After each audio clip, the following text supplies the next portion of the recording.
नमस्ते, मैं हूं सुरेश कुमार इकलवे और आप देख रहे हैं बात सच है। सरकार बनने के 1 महीने बाद ही उमाय मुल्लाओं के तोते उड़ गए हैं। इमरान खान सरकार को गिराने के लिए लामबंद हुए विपक्षी दल अब आपस में ही लट्ठम लट्ठा हो रहे हैं।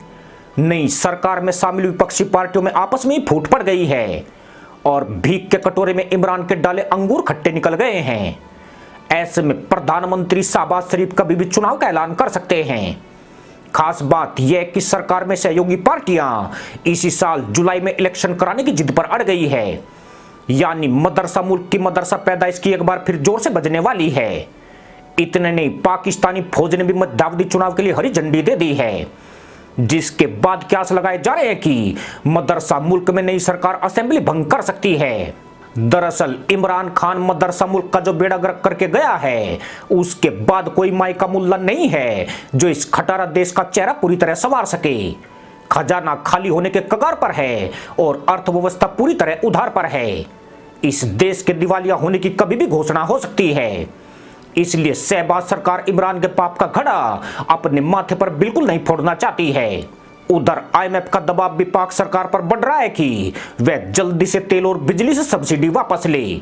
अगर सरकार ने ऐसा कोई कदम उठाया तो तेल के दाम दुगने से ज्यादा हो जाएंगे, जिसका खामियाजा उसे चुनाव में उठाना पड़ सकता है।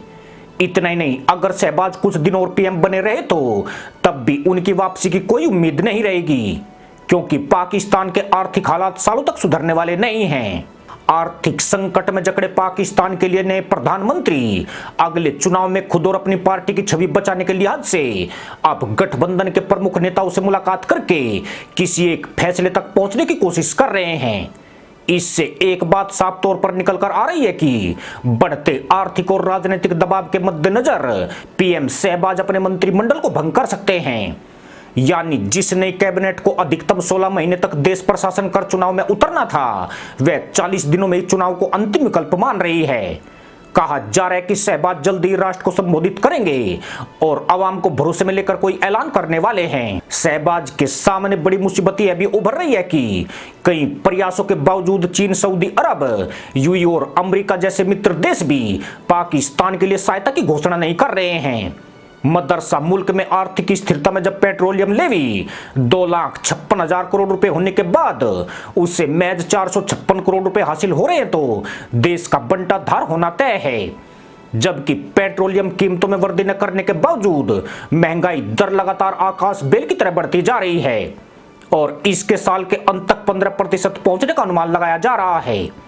अगर तेल की कीमतें बढ़ी तो यह एक ही झटके में दोगुने के लगभग हो जाएगी, जिसका ठीकरा इमरान की बजाय शहबाज के सर पर ही फूटेगा।